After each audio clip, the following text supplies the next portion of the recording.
Welcome to Shweta Raghu YouTube channel. ಎಲ್ಲರೂ ಹೇಗಿದ್ದೀರಾ? ಎಲ್ಲ ಚೆನ್ನಾಗಿದ್ದೀರಾ ಅಂತ ಭಾವಿಸ್ತಾ ನಾನು ಚೆನ್ನಾಗಿದ್ದೀನಿ. ಬನ್ನಿ ಇವತ್ತಿನ ರೆಸಿಪಿ ನೋಡ್ಕೊಂಡು ಬರೋಣವಾ ಏನು ಅಂತ.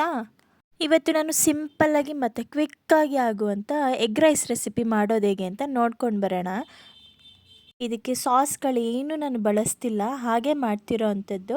ನೋಡಿ, ಇವಾಗ ನಾನು ಬೇಕಾಗಿರೋ ಇಂಗ್ರೀಡಿಯೆಂಟ್ಸ್ ಎಲ್ಲ ರೆಡಿ ಮಾಡಿ ಇಟ್ಕೊಂಡಿದ್ದೀನಿ. ಈರುಳ್ಳಿ, ಹಸಿಮೆಣಸಿನ್ಕಾಯಿ ಮತ್ತು ಕೊತ್ತಂಬರಿ ಸೊಪ್ಪು.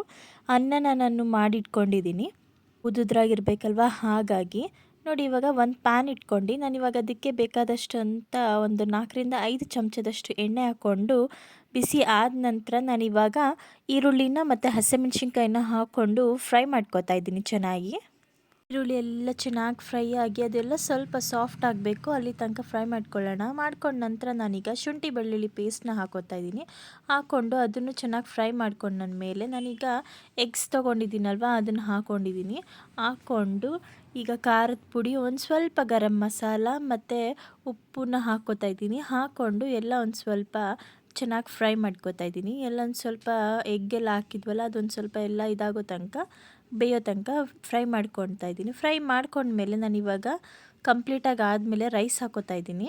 ಇಟ್ಕೊಂಡಿರೋ ರೈಸ್ ಹಾಕ್ಕೊಂಡು ಈಗ ಮಿಕ್ಸ್ ಮಾಡ್ಕೊಂಡು ಬರ್ತಾಯಿದ್ದೀನಿ. ನೋಡಿ ಇವಾಗ ಮಿಕ್ಸ್ ಎಲ್ಲ ಆದಮೇಲೆ ತೋರಿಸ್ತಾ ಇದ್ದೀನಿ. ಈಗ ಫೈನಲಿ ಕೊತ್ತಂಬರಿ ಸೊಪ್ಪು ಹಾಕೋತಾ ಇದ್ದೀನಿ. ಹಾಕ್ಕೊಂಡ್ಮೇಲೆ ಈಗ ಕಂಪ್ಲೀಟಾಗಿ ಆಗಿರೋದನ್ನು ನಾನೀಗ ಸರ್ವ್ ಮಾಡ್ಕೊಂಡಿದ್ದೀನಿ. ತುಂಬ ಚೆನ್ನಾಗಿರುತ್ತೆ, ಒಂದು ಸತಿ ಟ್ರೈ ಮಾಡಿ. ಸಿಂಪಲ್ಲಾಗಿರುತ್ತೆ ಮತ್ತು ಜಾಸ್ತಿ ಇಂಗ್ರೀಡಿಯೆಂಟ್ಸ್ ಎಲ್ಲ ಬೇಕಾಗಿರಲ್ಲ.